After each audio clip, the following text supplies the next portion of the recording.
एक गांव में सास बहू रहती थी। एक दिन किसी बात को लेकर दोनों में झगड़ा हो गया। बहू ने मन ही मन ठान लिया कि सास को मजा चखा के रहूंगी। एक दो दिन का टाइम लिया और बहू बीमारी का बहाना करके सो गई। एक दो दिन तक खाना नहीं बना, दर्द से कहरा रही थी।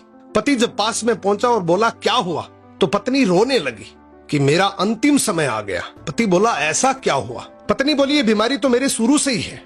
मेरे को किसी ने मेरे पीहर में बताया था कि जब तुम्हारी शादी हो जाएगी और तुम्हारी सास गधे पे चढ़ के आएगी, मुंह काला करके, सर मुंडन करवा के, और वो तुम्हें पानी का लोटा देगी, वो पानी अगर तुम पियोगी तो ये बीमारी कटेगी।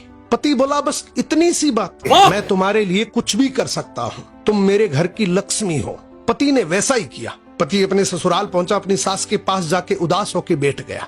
सास बोली जवाई जी क्या हुआ, आप इतने उदास क्यों हो? पति रोने लगा और बोला आपकी बेटी का अंतिम समय आ गया।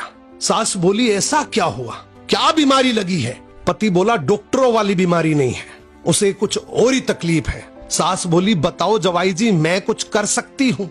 पति बोला हाँ आप ही कर सकती हैं, पर मेरे को बताते हुए शर्म आ रही है, लेकिन यहाँ जान की बाजी है इसलिए मैं आपको बता रहा हूँ। अगर आप गधे पे चढ़ के आए, सर का मुंडन करवा के, मुंह काला करके, और पानी का लोटा आप अपनी बेटी को दे और वो पानी अगर आपकी बेटी पिए तो ठीक हो सकती है। सास बोली बस इतना ही? अरे वो मेरी बेटी है, मैं उसके लिए कुछ भी कर सकती हूँ, मैं तो बूढ़ी औरत हूँ, मेरा क्या बिगड़ेगा? और सास ने वैसा ही किया। मुंह काला किया, गधे पे बैठी, सर का मुंडन करवाया और पानी का लोटा बेटी के हाथ में दे दिया। बहू बहुत खुश हुई। मुंह काला था, पहचान नहीं पाई, और मन ही मन सोचा आज मैंने मेरा बदला पूरा कर लिया। मुस्कुराकर बोली देख तिरिया का चाला, गधे पे चढ़ी और मुंह काला। पति भी बहुत होशियार था, वो भी मुस्कुराकर बोला देख मर्द की फेरी, माँ तेरी के मेरी।